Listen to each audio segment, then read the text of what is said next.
Hi everyone, welcome to North Star Knife Reviews. Today on 3 for Thursday, we're taking a look at some Remington bullet knives. Now these are all the reproductions. All of these were done by Camillus. And I have looked, I believe, at all of these in the past, so we're not going to do them in any detail, but I do want to talk a little bit about the history of Remington. Prior to World War I or so, imports really dominated the U.S. market. Britain really had the high-end market captured, and the lower-end budget knives, a lot of those came from Germany because they were using methods of manufacture that allowed them to make a lot of knives relatively cheaply. But World War I really decimated those industries. A lot of cutlers were no longer around, and so U.S. companies started to fill that void, and one of those was Remington. They had facilities that had been used during the war that were now idled. They had lots of capital, and so they started making knives. And by 1920, they were making quite a wide variety of them. They used this system of sort of interchangeable parts. For example, they might make one handle that would then be used for a single-bladed knife, a double-bladed knife, maybe a three-bladed knife. They would have various handle materials in the same shape, so they could make different looks with the same patterns, and that made it very efficient. The first bullet knife was the R1123, was the Jumbo Trapper. That came out in 1922. And then, let's see, by I would say the late 1920s, the company claimed that they were making about 700 different patterns, and they were making about 10,000 knives a day.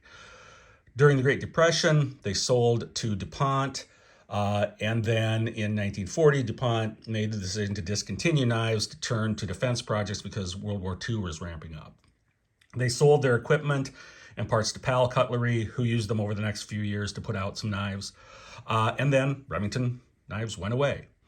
In 1982, they started making these bullet knife reproductions. Camillus Cutlery started making them first. After Camillus went out of business, Berenson started making them. I believe the first Berenson was 2006. I may be a year off on that. And then in, I think it was 2017, the contract went to Buck. And now, the last couple of years, GEC is making them. So that's just a little bit of the history of the company.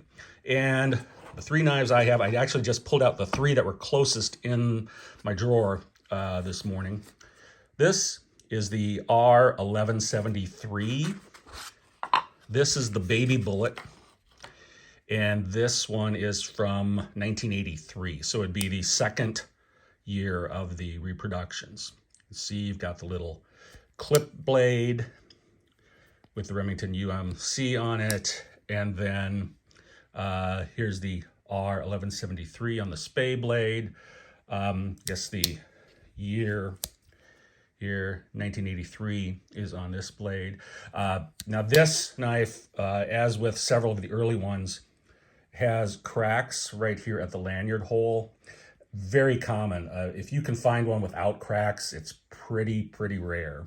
So, I'd love to have it without cracks, but it's just one of the things that happens with this knife. So it doesn't bother me too much. Okay. The second knife is the R1306. And this is called the Tracker.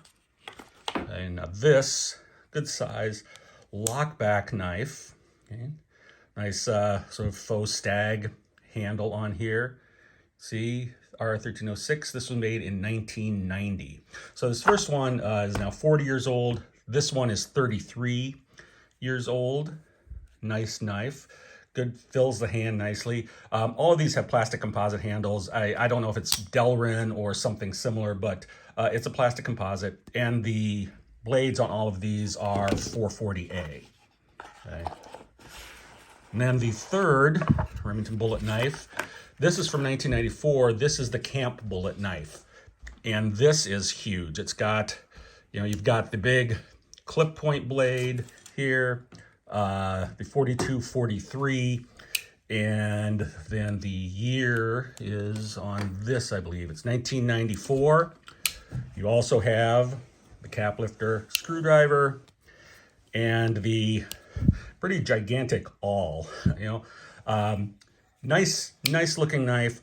All of these are really cool. You know, the Remington bullet knives are a little expensive, but I do like them. All right, I've got my son, my toddler came in, and so I got to take off. But you guys have a good day. Happy 3 for Thursday. Stay sharp. I'll catch you next time.